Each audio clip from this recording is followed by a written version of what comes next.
Poet Hope Nechibambi has used her voice and talent to speak out on social issues affecting communities. Through her poetry, Hope challenges perceptions. She also encourages South Africans to find their purpose. The Venda-born artist has further found her niche as a thinker and a speaker.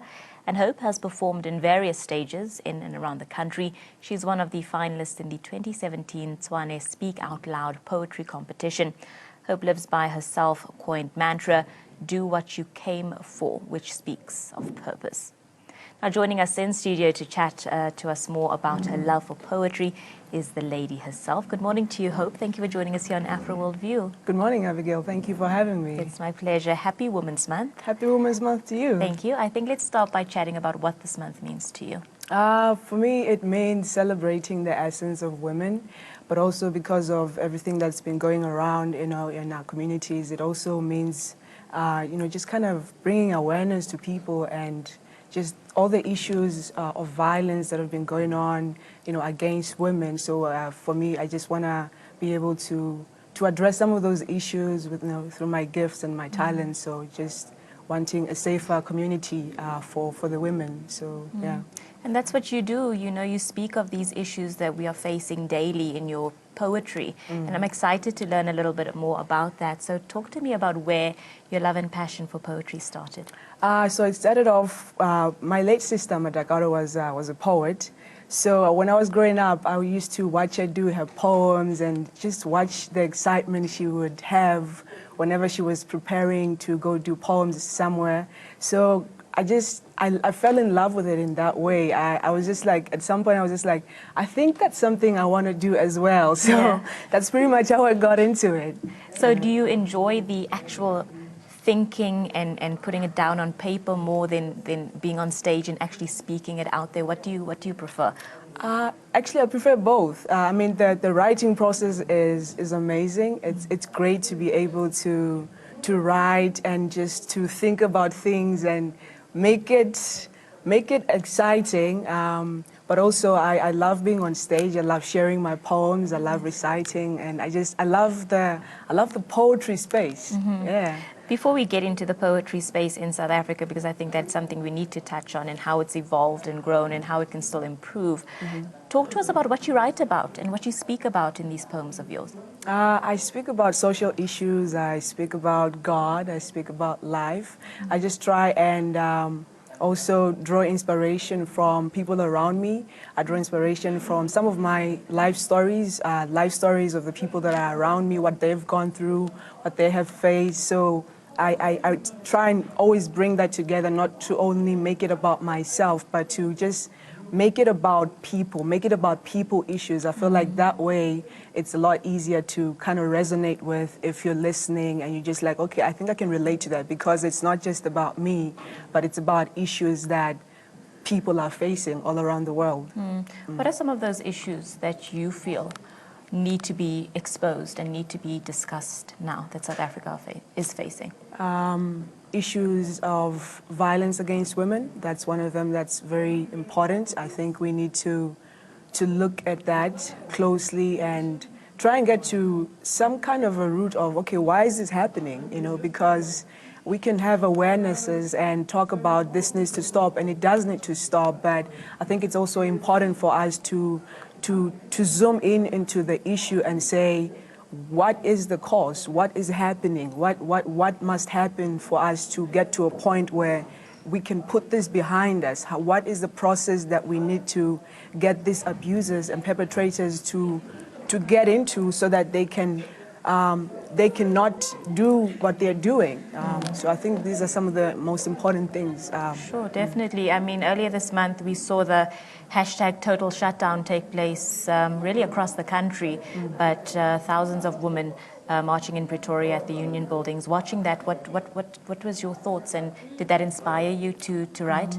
It did inspire me. I actually was a part of the march, so that was it was an amazing feeling to be a part of the march, but also it was also very, for me, it was also very emotional. I remember at some point we had like a moment of silence, and we just all of the women just sat, in the middle of the road in the streets, and it was as if even in that silence there was still a chant in all our hearts. And it was just to say, this is enough. We have had enough. This cannot continue any longer.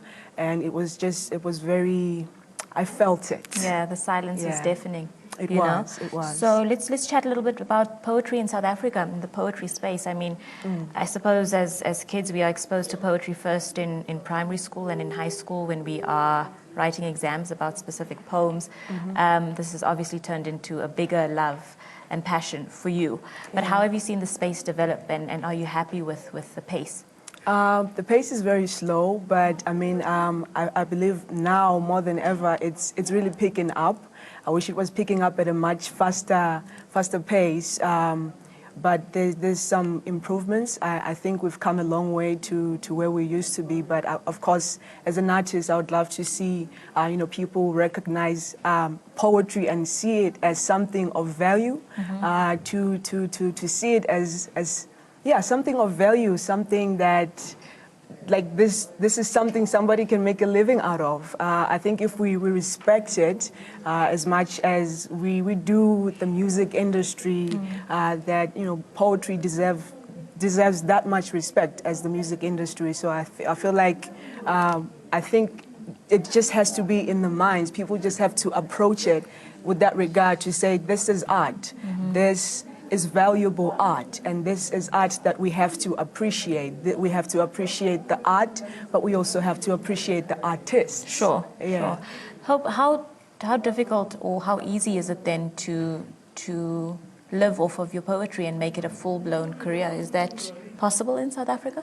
I think it's possible. I know some people that are doing it, but I do think it's a journey to get to a point where you are really making a living and you're not hardly getting by.